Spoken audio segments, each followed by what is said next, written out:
Well, these strategic changes by big sports brands have some in the golf industry questioning the sport's future. But to find out just how much the Olympics could boost its business prospects, I spoke to Jay Coffin. He's the senior editorial director at golfchannel.com. I began by asking about how Nike's latest move could impact the industry.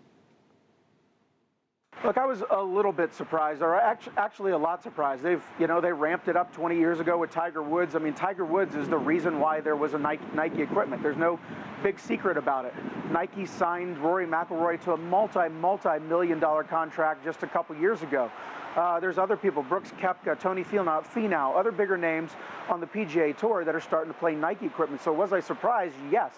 It kind of appears that, okay, Tiger's not playing that much, so now Nike's just not interested in equipment.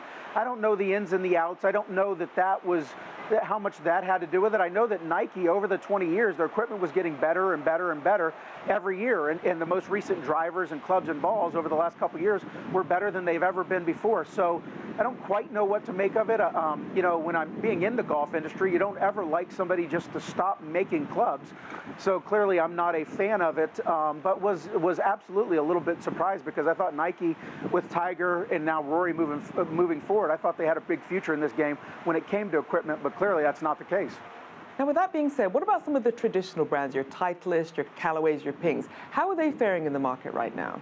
You know, these are brands that have been around a long time. I mean, a long time, much longer than Nike has been. So I don't anticipate them going anywhere. But again, over the next year or two, we'll be able to tell a little bit more to see if they can pick up the baton and fare well now with Nike out of the ballgame when it comes to equipment. And speaking of picking up the baton, we also have Under Armour. They've been making some inroads when it comes to apparel. Do you think that Nike's latest move is perhaps going to affect Under Armour's plans to perhaps either enter the fray or perhaps maybe step back and say, maybe this isn't the way to go, maybe this industry isn't growing? Yeah, that's an interesting one there. Look, Under Armour is clearly a super aggressive brand, super aggressive company. I mean, you don't get to where they are now in such a short time without being aggressive and doing things right. But I do think with the Nike news, it's going to make them sit back, take a breath, sort of reevaluate and come up with a plan moving forward. So with that in mind, how much does it matter then that if at the end of the week that 5 of the top 7 golfers in the world aren't playing? Look, I think it's always going to matter, but I think it's going to matter less and less as we go along these next couple days, if that makes any sense. I mean, look, at the end of the week, they're going to hand out a gold. Does it stink that all those guys aren't here? Yes, it stinks. I came all the way here. All these millions of people came all the way here to see the best. And the fact that golf doesn't have their best men, the best women are going to be here next week, but the fact that golf doesn't have the best men is not great, all right? There's no sugarcoating that, but at the end of the week, somebody is going to win a gold, somebody's going to win a silver, somebody's going to win a bronze, and in 20 years from now, I don't think we're going to talk about who was not here. I think in 20 years from now, we're going to talk about golf finally returned to the Olympics after being gone for 100 years, and somebody's name is going to be there as a gold medalist, and in 20 years from now, that is all that's going to matter. And you did mention the women's game that's going to be starting soon. Do you think that these 2 weeks are more important than for the men's matches or for the women's matches when it comes to growing the sport? Yeah, it's important for both, obviously, for reasons that we just talked about, but I do think it's bigger for the women because of the exposure that I talked about. Look, the men are going to get more exposure this week than they've ever had before for the Olympics, but they already have a lot of exposure around the world, globally, the States, through Europe, Asia, everywhere. There's a lot of exposure on men's golf.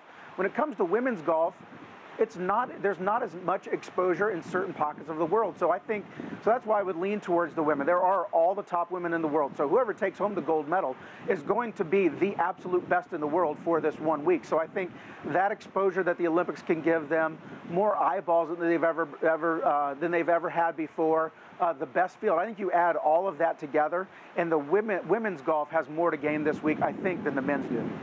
And just lastly, Jay, what would you say to people who have perhaps fallen out of love with this sport? They're seeing, some of these equipment sales falling. We're seeing that the construction of new golf courses is slowing compared to the number that are actually closing. And even Dick's Sporting Goods CEO says he doesn't really know where the bottom is when it comes to golf. So why do you think people are falling out of love with the sport? And what do you think could perhaps bring them back in? You know, if you loved it once, you should continue to love it for one reason or another. Just don't give up on the sport. There's no reason to give up.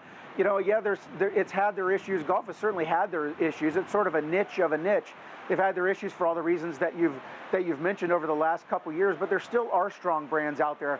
The numbers, contrary to popular belief, the numbers are not dipping. We're not losing millions and millions of golfers. There are more people playing on a yearly basis than there have been over the last couple years. So the game is sort of trending upward. If we can figure out how to play it just a little bit quicker and not spend as much money doing it, those are the two things that, as I said, have been around forever. But we have to find a way to fix those two elements to keep the sport and make it healthy going forward.